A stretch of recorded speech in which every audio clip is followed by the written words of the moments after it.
আসসালামু আলাইকুম বন্ধুরা, আজকের এই ভিডিওতে আপনাদেরকে এমন একটি দৃশ্য শেখাবো যেটি আঁকতে আপনাদের অনেক সুবিধা হবে এবং নিজে নিজেও আঁকতে পারবেন। দৃশ্য আঁকানোর জন্য প্রথমে একটি সুন্দর কাগজ নিয়ে এর পাশে চতুর্পাশে যদি সুন্দর করে বর্ডার করা যায় তাহলে কিন্তু দেখতে অনেক সুন্দর লাগে। দৃশ্যটি আঁকতে আমরা সোজা দাগ ব্যবহার করব। দেখুন, আমরা 6B পেন্সিল দিয়ে এখান থেকে একেবারে এই মাথা থেকে একেবারে এই মাথা পর্যন্ত সোজা একটি দাগ আঁকবো। দাগ দেওয়ার পর আমরা এখান থেকে কি করব, একটা এইভাবে হালকা দাগ দিব, আবার এখান থেকে দিব এখানে একটা হালকা দাগ। আশা করছি এই দাগটা আপনারা সহজেই দিতে পারবে। এখন কি করব, এখান থেকে এইভাবে তুলে দিব, আবার এখান থেকে এইভাবে তুলে দিব। আমরা আশা করছি এইভাবে সবাই আপনারা করতে পারবেন বা সহজেই দিতে পারবেন। এখন আমরা এখান থেকে এইভাবে করব, এইভাবে। দেখুন, এটা কিন্তু আপনারা সহজেই করতে পারবেন, এটা করতে কিন্তু কঠিন কিছু না। এখন আমরা কি করব, দেখুন এখান থেকে এত দূর নিয়ে আসব, আবার এই মাথা থেকে এইখানে নিয়ে আসব, এই মাথা থেকে এইখানে, আবার এখান থেকে এটা এইখানে। দেখুন নদীর পাড়ের মতো সুন্দর হয়ে যাচ্ছে। আবার এখান থেকে এটাতে, এখান থেকে একটু এইভাবে, এখান থেকে এইভাবে। এটা কিন্তু আমরা সহজেই আঁকতে পারবো, এমন ভাবে শেখাচ্ছি যেন ছোট বাচ্চারাও আঁকতে পারে। এখন আমরা হালকা দাগগুলো মিশিয়ে দিব, যে সোজা দাগটা দিয়েছিলাম সেই দাগগুলো মেশায় দিব।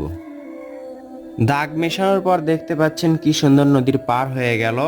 এরপর আমরা কি করব, এখানে এর মাঝে একটি সূর্য আঁকবো। সূর্যটা গোল করার চেষ্টা করব, একটু ছোট করে আঁকবো। দেখুন এইভাবে সূর্যটা ওই অবস্থাতেই রাখলাম। এখন আমরা কি করব, এইখানে দেখুন একটি চালা আঁকবো, ঘরের চালা। এভাবে সহজে আঁকলেই সুন্দর হবে। দেখুন এইভাবে,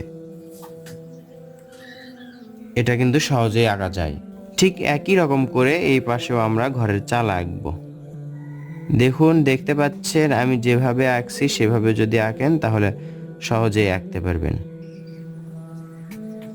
মাঝে বয়ে চলছে নদী, দুই পারে দুইটা ঘর আঁকলাম। এখন আমরা কি করব, এখানে দেখুন ছোট ছোট গাছ এইভাবে দেখা যায় গাছগুলো, তাহলে আমরা সহজেই আঁকতে পারবো। দেখুন সহজেই আঁকলাম। এখন আমরা কি করব, এই পাশে একটু গাছ আঁকবো এইভাবে।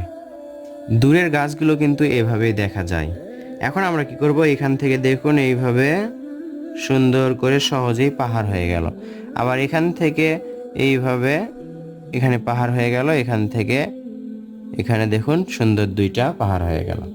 দৃশ্যটা কিন্তু আগের থেকে অনেক সুন্দর লাগছে, কিন্তু নদীটা একটু ফাঁকা ফাঁকা মনে হচ্ছে। এখন আমরা কি করব, এর মাঝে দেখুন সহজে একটা নৌকা আঁকার চেষ্টা করব। এমনভাবে আঁকবো যেন সবার আঁকতে সহজ হয়। এইভাবে এখান থেকে ছোট্ট করে একটি নৌকা আঁকবো, এইরকম করে চিকন করে। দেখুন এটা পুরোটাই কালো করে দিলাম, আমরা কিন্তু পুরোটাই কালো করে দিলাম। নিচের দিকে একটু হালকা ঢেউ রাখলাম, এইভাবে। বেশি বেশি বেশি না, হালকা ভাবে। এখান থেকে এরকম করে সই দিলাম, নৌকার সই। এইভাবে কিন্তু সহজে আমরা দিতে পারবো। এখন আমরা কি করব, এখানে একটি মানুষ এমনভাবে বসে আসে, শুধুমাত্র ছায়া দেওয়ার চেষ্টা করব। মানুষটা আঁকাতে কিন্তু কঠিন হবে না, শুধুমাত্র এইভাবে একটু ছায়া দেওয়ার চেষ্টা করব, তাহলে কিন্তু বোঝা যাবে এখানে মানুষ বসে আছে। দেখুন এখানে হাতটা এইভাবে ইয়ে করে দিব, তাহলে মনে হবে নৌকাটা চলছে। এভাবে আঁকলাম, খুব সহজেই নৌকাটা আঁকানো সম্ভব হলো। এইভাবে হালকা করে দাগ দিব, হালকা করে। দেখুন আমি কিভাবে দিচ্ছি, এইভাবে দিব, তাহলে বোঝা যাবে যে নদীতে পানি আছে। একটু বোঝানোর চেষ্টা করব যে নদীতে পানি আছে, অন্য কিছু না। হালকা করে, বেশি কঠিন করা যাবে না দৃশ্য আঁকাতে, তাহলে কিন্তু বাচ্চাদের আঁকতে অনেক অসুবিধা হবে বা সহজেই আঁকতে পারবে না, আঁকতেও চাইবে না। সহজ দৃশ্য বাচ্চাদেরকে শেখাবেন, তাহলে তারা আঁকতে আগ্রহী হবে। এখন আকাশে যদি আমরা একটু এইভাবে পাখি দিই, এমনভাবে দিব যেন সহজেই বোঝা যায়। দেখুন এভাবে মনে হচ্ছে পাখিগুলো আকাশে উড়ছে।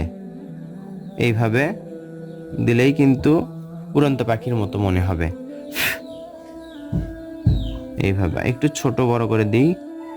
এই তো দেখুন সুন্দর একটি দৃশ্য অল্প সময়ের মধ্যে আঁকলাম। এভাবে আপনি আপনার বাচ্চাদেরকে শেখান অথবা নিজে শিখুন, অন্যদেরকে শেখান। ভিডিওটি ভালো লাগলে লাইক কমেন্ট শেয়ার করতে ভুলবেন না। ধন্যবাদ সবাইকে। আসসালামু আলাইকুম।